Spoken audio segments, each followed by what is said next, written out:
Democrats are signaling a deal that is fast approaching on the infrastructure, okay? This would be a really big win for President Biden if they can pull this off. But there have been some major concessions in order to get moderates and progressives on board. Right there, you see them. The overall price tag slashed to $3.5 trillion, from $3.5 trillion to just under $2 trillion. Proposals like tuition-free community college scrapped. The amount of paid family leave. Why? The question I have here is why? Like, for example, paid family leave going from 12 weeks to 4 weeks. The question I have is, like, why would you do that? It's not government spending or anything like that. So what could be the reason why paid family leave is dropped from 12 weeks to 4 weeks? The reason is that this is a corporate oligopoly, or a corporate oligarchy, sorry, and that these negotiations do not revolve around what's best for the American public, but instead revolve around what's best for the American corporations. A completely ridiculous piece of the negotiation. And the only reason why I am hyper focusing on that, other than like the lower price tag, for example, is because it is precisely the best representation of this quote-unquote deal being spoiled and sullied, not for legitimate reasons, but instead for absolutely frivolous corporate bullshit. Okay? And it's also proof that I'm fucking right. I am right when I say Democrats don't care about this shit.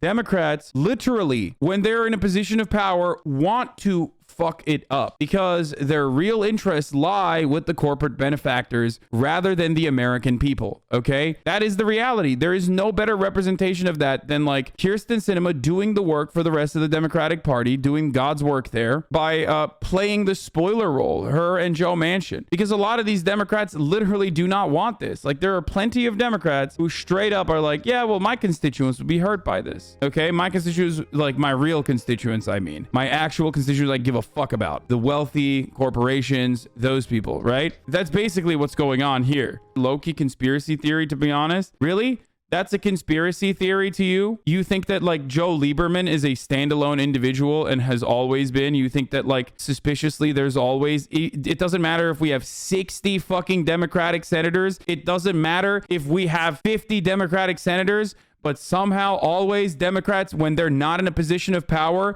have like these bold legislative ideas that they advocate for, whether it be Medicare for fucking all or whether it be, pushing back against Trump's tax cuts. But when they are in a position of power, they literally reverse that. That's a conspiracy to you. It's a conspiracy in the sense that they are conspiring, but it's not a conspiracy theory. It just means you're a fucking dumbass if you can't see exactly what I'm saying to you. And it's not just me. Like, if you watch like a Ezra Klein or a neoliberal like that, they'll describe this to you. They'll say the exact same shit. They'll just basically say Democrats always have a loud and progressive and bold agenda when they're not in a position of power, but significantly dial it back surprisingly. The difference between me and someone like, an Ezra Klein or a Matty Iglesias is that I don't say, that's really surprising. Why are they doing this? I simply cannot comprehend why they would cuck their own agenda like this. I'm basically just saying that they are cucking their own agenda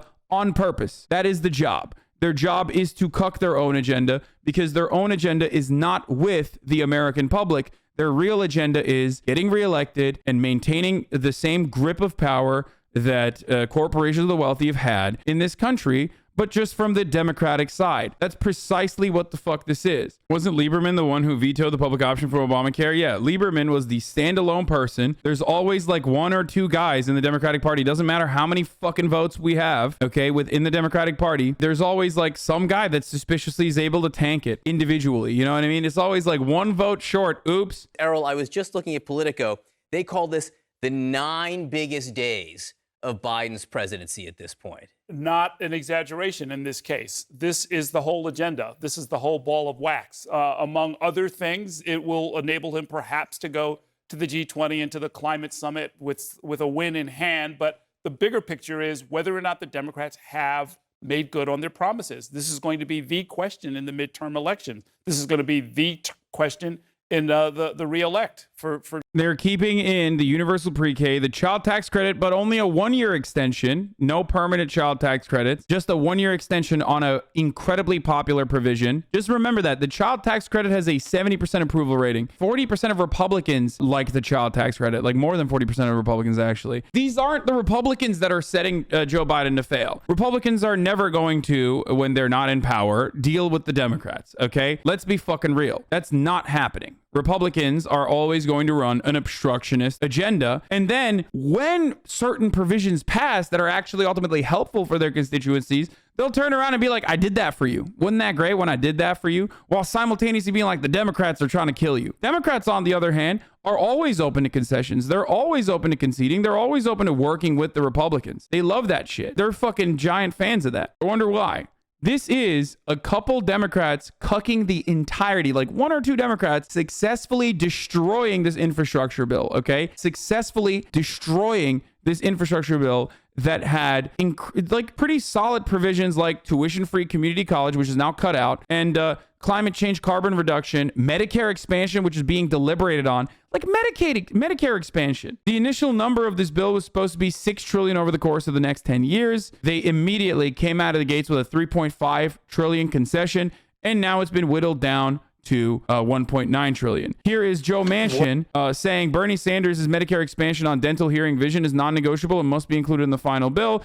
Manchin is reiterating that he's still opposed. The position he's made clear. Right now, it's fiscally irresponsible. I don't think. Like, what are the chances of a deal this week? As far as conceptually, I mean, it's fiscally irresponsible. I can pay for my dental and vision. I mean, after all, I'm making like $1 million a year from my coal mining operation, despite the fact that I'm leading all energy initiatives in the Senate. It's not a big deal. Like, I mean, that's crazy. I mean, I basically have a vested interest in making sure that my son's company is doing all right. But hey, that's precisely why I can pay for it. Hey, if you want to be able to pay for your dental, if you want to be able to pay for your vision when you're my age, all you need to do is become a senator. Keep running over and over again. Okay, you understand me? That's how you do it, Appalachians. That's how you do it, West Virginians. Just like you avoid the ads at the top of the hour when there's a 60-second ad break. are you open to expanding Medicare at this point? My big concern right now is the 2026 deadline that we have insolvency. And if no one's concerned about that, and I've got people that's a lifeline. Medicare and Social Security is a lifeline to people back in West Virginia, and most people around the country. And you've got to stabilize that first before you look at basically expansion. So if we're not being fiscally responsible, that's really concerning. Let me make one statement to you all. The best way to know who I am, and I've always been politically, in my political life, I've always said that I believe that government should be your best partner, but it shouldn't be your provider. 1.75. Democrat, by the way. It's so weird. It's like Ronald Reagan reincarnate, dude. Literally just a Reaganite Republican. You know what I mean? Worst thing you can hear is, I'm from the government. I'm here to help. You know, that's the worst thing you can do. If you're living in my district, if you're living in my state of West Virginia, and you have a hard time fixing your fucking teeth up, okay, because you're dirt poor and you're on fucking Medicare, okay, well, get fucked. All right? Get fucking fucked. It's me. I'm Joe Manchin. I'm a fucking Democrat. I'm a moderate Democrat, which means get fucking murdered, poor people. That's what the fuck that means, okay? God damn it, dude.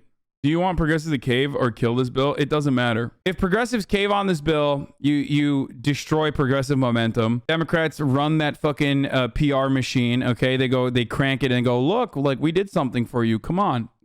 Be happy with the fucking crumbs. And once again, they're cucked. If they kill the bill, okay, if the Progressive Caucus kills the bill, then they're public enemy number 1 and the machine runs again. But this time, despite the fact that like the bill was fucking destroyed and it was literally Joe Biden's own agenda and that Joe Biden was aligning functionally with the Progressive Caucus, even though all of that was happening, all of a sudden progressives are the main villains. It wasn't Kyrsten Sinema at all, by the way. New Deal Democrats, by the way. Joe Biden is the new FDR, by the way. What happened to all of that shit? Nothing.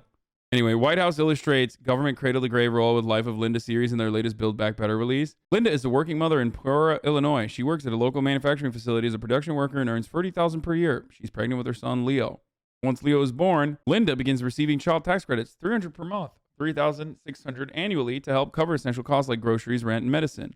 As Leo grows up, the government helps cover the cost of his daycare, guaranteeing that Linda doesn't need to pay more than 7% of her income on childcare. When Leo turns 3, he attends a high-quality pre-K program for free. By the way, no sign of dad in Linda. When Leo leaves high school, he's able to enroll in a community college. Wait, no, that's not even a thing. No, that got taken out. Thanks to his community college training, Leo lands a good-paying union job as a wind turbine technician.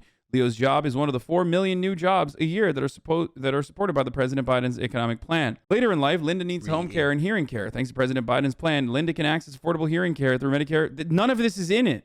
None of this is in it. God, I fucking hate the Democrats so much, dude. Oh my fucking God. I mean, look, Republicans are psychopathic. They are unironically psychopaths. They're just fucking demons. I mean, holy shit. Charlie Spearing, cradle to the grave role of the government. Like, shut the fuck up, you stupid bitch, dude. Cradle to the grave. Yeah. I hate when the government is like holding your hand. Children should fucking die. Parents should allow their children in the wealthiest nation on earth to fucking die of famine, to die of not having enough food on the fucking table, or just leave them alone at the house with like, electrical tools, okay? Because they have to go to fucking work. Talking about the dumbest shit too. Where's the father? Where's the father? Fuck you, dude. Father's out busy fucking your mom, okay? That's what's going on. That's right. I'm the father. I'm fucking your mom now. And I'm fucking your wife too. That's right. Now you're my son. That's not how babies work. Shut up, bitch. Those were the updates today. Oh, there were updates today. Pell Grants for college were expanded and Medicare hearing care is in the bill now. Oh, so no dental and no vision, but they do have hearing care. Nice. How Linda is going to pay for those inflated groceries. How is Leo going to get a good paying job after Joe Biden passed a massive amnesty to satisfy corporate demands for cheap labor? By the way, no sign of dad. Where was your fucking dad, Charlie? I mean, fatherlessness is a real problem in the conservative party. Holy shit. I mean, how did you guys become such fucking delusional psychos?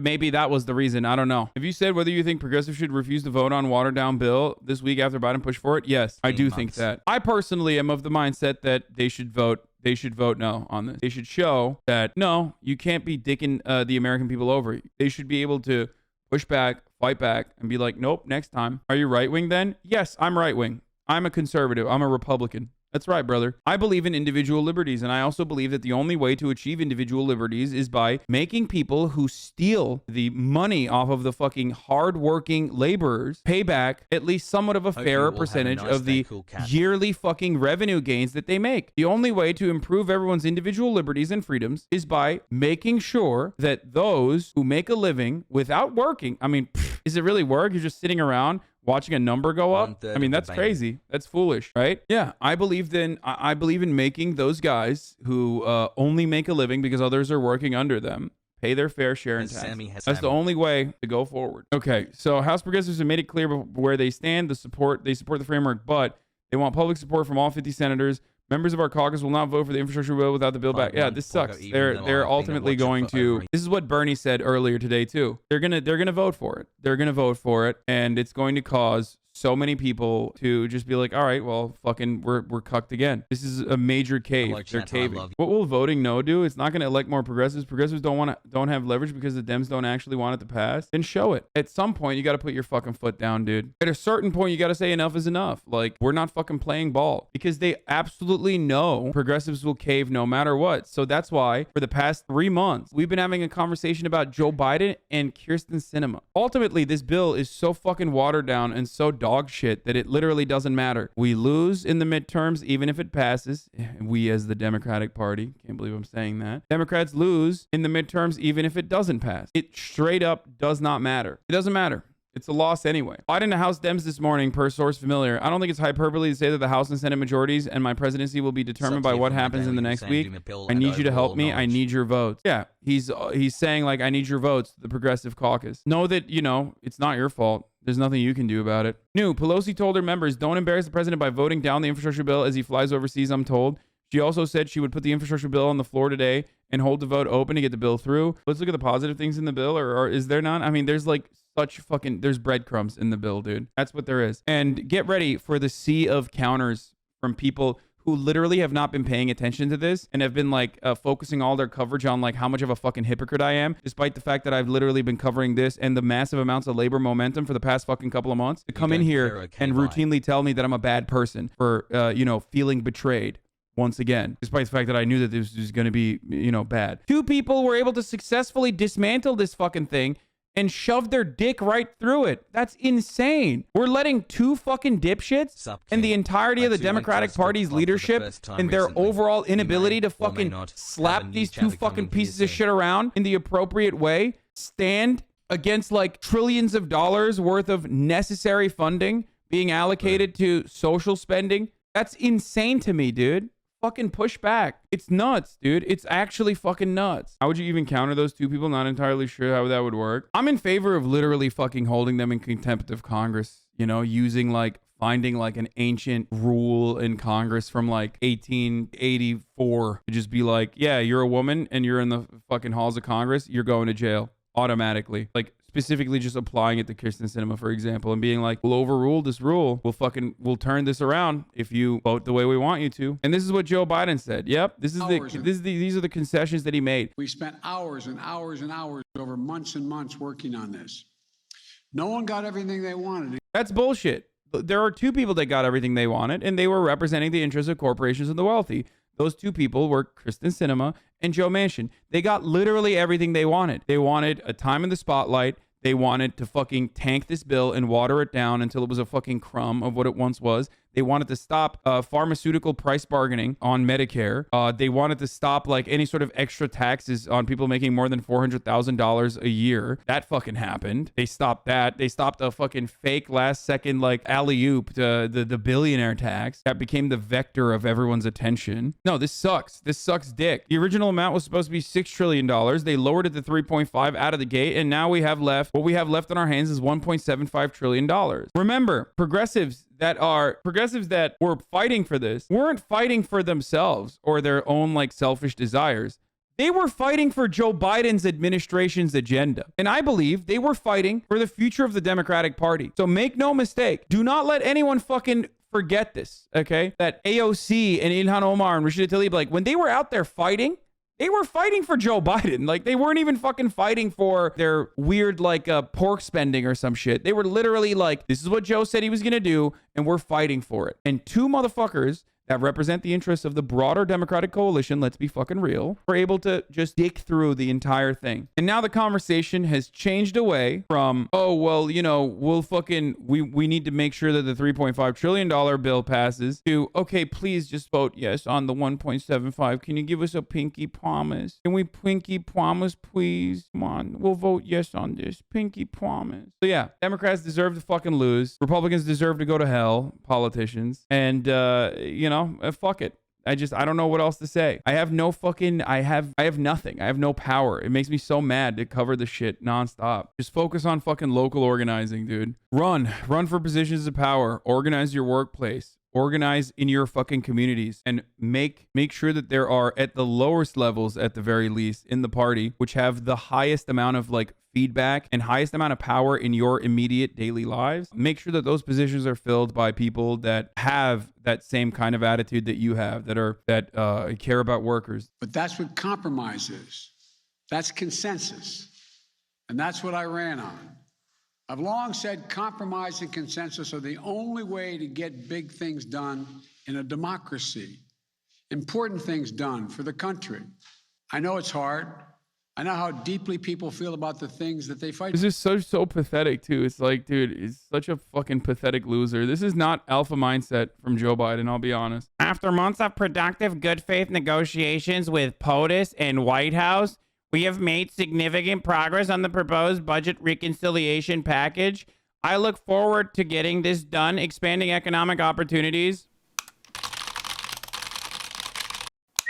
I didn't say anything that bad. I just said if there was justice in this world, you'd be in jail. Isn't Kyrsten Sinema the most ratioed congressperson, by the way? It's like Joe Manchin and Kyrsten Sinema that are like the most ratioed congressperson other than like Republicans. Let's see how quickly we can fucking ratio her. Yeah, this is not even a joke. According to the Washington Post, the most ratioed members of Congress are Senators Kyrsten Sinema and Joe Manchin, and then the rest is all fucking Republicans.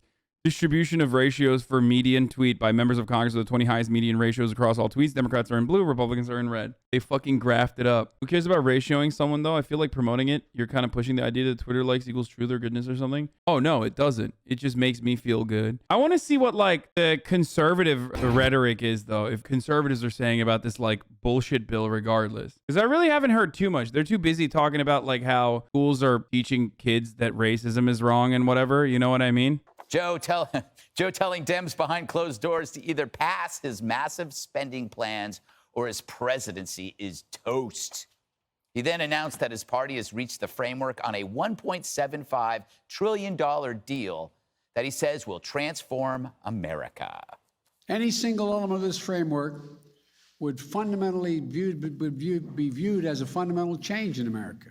Taken together, they're truly consequential. When paired with the bipartisan infrastructure bill, we will truly transform this nation. As I said before, these plans are fiscally responsible. They are fully paid for. They don't add a single penny to the deficit. I want everyone to be able to, if they want to be a millionaire or billionaire, to be able to seek their goal.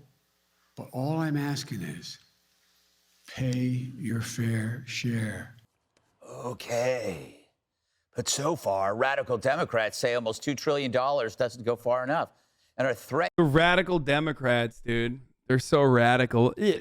Radical. to blow up Biden's big plans. So you're not on board with this framework as it's now drafted? I want to see it in language. I want to see it improved. Look at this radical Democrat with a fucking rotary phone in his pocket, dude. So scary. They want old people to be able to have vision and dental coverage. Radical. Paid family leave for at least 12 weeks, which is like what they have in Zimbabwe.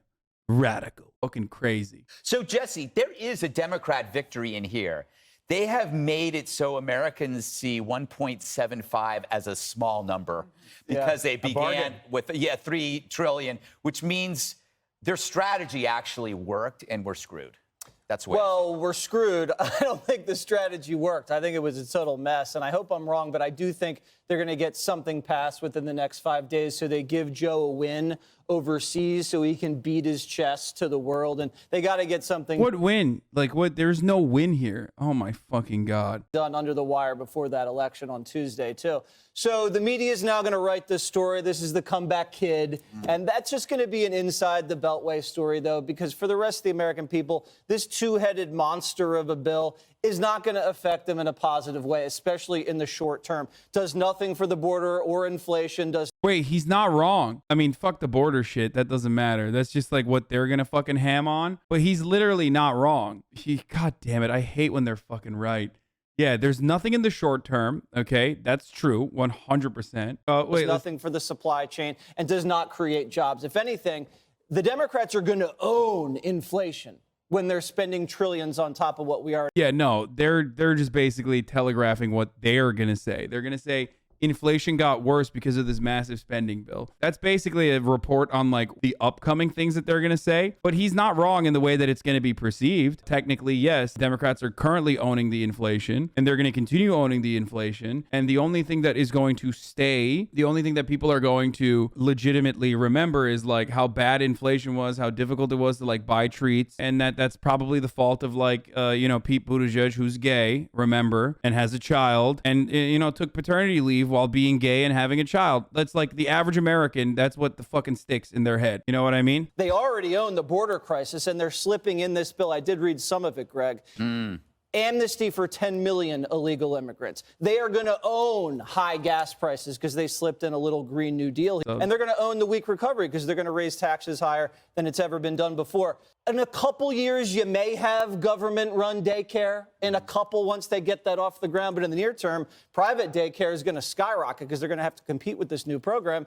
And then what? Maybe in 1 year, they're going to have a... Oh, my God. They're going back to like... You know how you defeat Republicans? By forcing them to go back to like 90s era Republican arguments. If you actually advocate for fucking a little bit of government spending, they literally have to fucking go against it because they're reactionary.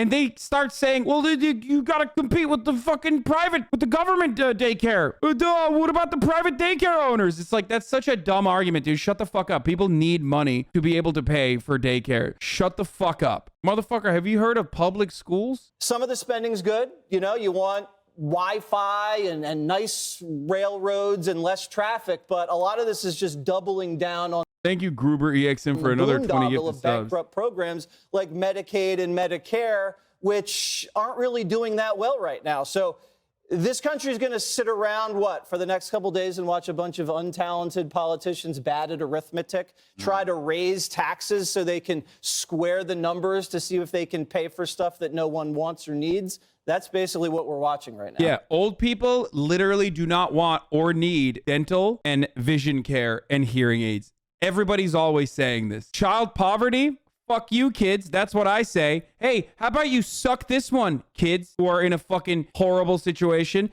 And this one too, as a matter of fact. And fuck your families as well. It's called bootstraps, bitch. It's called fucking bootstraps, poor kids. 24 million kids in poverty. Get fucked, says Jesse, whatever the fuck this dildo's name is. They're not productive. They're not a productive part of the labor force. They can't even make a sandwich. Fucking die, dude. That's what I say. I'm a Republican. You know what disappoints me the most here is how the progressives and the squad have been revealed as petty politicians who would not allow an infrastructure bill to go forward where there would be the bridges repaired and the streets and the Wi-Fi. I mean, they could have done so graciously. Yes, we want this big bill, the other bill, the Remake Society and all the rest, and be very generous to the least amongst us. But let's do this for everybody, where everybody benefits. A highway that's smooth without holes in it, that benefits the rich and the poor alike.